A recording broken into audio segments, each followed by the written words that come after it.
Энэ сарын 12-ны өдөр Хангуулдүргийн нутаг дэвсгэр Сонсголонгийн гүр орчимд хүнд даацын Норд Бенз маркийн автомашин дулааны шугам мөргөж асалсан. Асалт болсноос хойш даруй 9 хоног өнгөрөөд байна. Тухайн үед автомашиныг зайлуулбал шугам хагарч халаалт зогсох аюултай. Тиймээс эх 5 дугаар сар хүртэл хүлээж халаалт зогссон үед зайлуулах боломжтой гэж албаныхан хэлж байсан. Гэхдээ 2 хоногийн өмнө машины чиргүүл хэсгийг тайрч шугамнаас холдуулсан байна. Ослоос үүдэлтэй хэргийг Хангуулдүргийн замын цагдаагийн засаг шалгаж байгаа юм. Бид нөхцөл байдлын талаар Хангуулдүргийн замын цагдаагийн засгийн холбоотой албаны хүнээс тодрууллаа. Одоогоор яг албан ёсны дүгнэлт гараагүй мэргэжлийн байгууллагуудад одоо дүгнэлтээ гаргаж өгөөч гэдэг албан ёсны тооцоодоо өгсөн байж байгаа. Хэрвээ одоогийн байдлаар бол автомашиныг бол тэр ослын газраас холдуулаад төр саатуулах байранд хийцэн байж байгаа. Одоо дулааны шугам шүлжээнээс тэр албан ёсны одоо тэр засварын байдаг юм уу тэр ослоос гарах тэр эвдэрлээс гарах үүдсэн албан ёсны тэр хохирлын үнэлгээ байх хэвээр. Дээрээс нь цагдаагийн байгууллагаас бас тэр мэргэжлийн улсуудыг дүгнэлт байх хэвээр. Тийм л юмнуудаар одоогийн байдлаар шалгах шатндаа л явж байна. Албан ёсны дүгнэлт гарсан юм байна.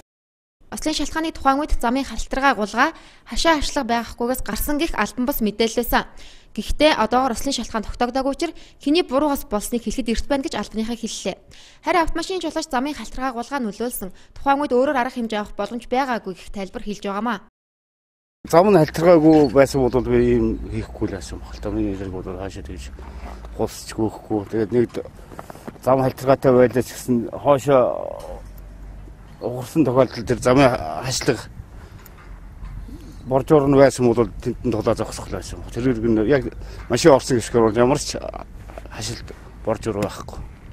Тийм байсан. Тэр доороо дулааны шугамтай тийм өндөр далантай тийм газар бол угаасаа замын хашилт боржуур байж хэвээр байхгүй.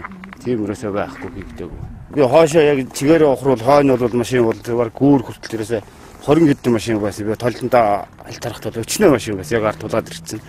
Тэгээ эсрэг тал руу дараа гэсэн чинь эсрэг талууд машин өчнөө машин зөрж ирсэн дээрээс ямар ч зөрөх боломж байхгүй. Тэгэл хоошоо чигээр ухарсан бол би өчнөө хүн алхаж байсан юм билүү. Тэгэл би ийш тэр өндөр даланлуул дарж орохоос өөрөөс ямар ч боломж байхгүй. Энэ асуудал дээр нэлээд маргаантай байгаа зүйл нь одоо энэ ослоос гарсан хохирлыг хэн барагдуулах вэ гэдэг асуудал юм. Тэгэхээр жолоочийн хэлж байгаагаар бол энэ бол одоо халтаргаатай байсан дээрээс нь хашлага байхгүй байснаас одоо ямар нэгэн арга хэмжээ авах боломжгүйгээс энэ ослол гарсан гэж үзэж байгаа бол одоо дулааны шум бусад байгууллагуудын зүгээс одоо дүгнэлтээ гаргах шатанд явж байгаа юм байна.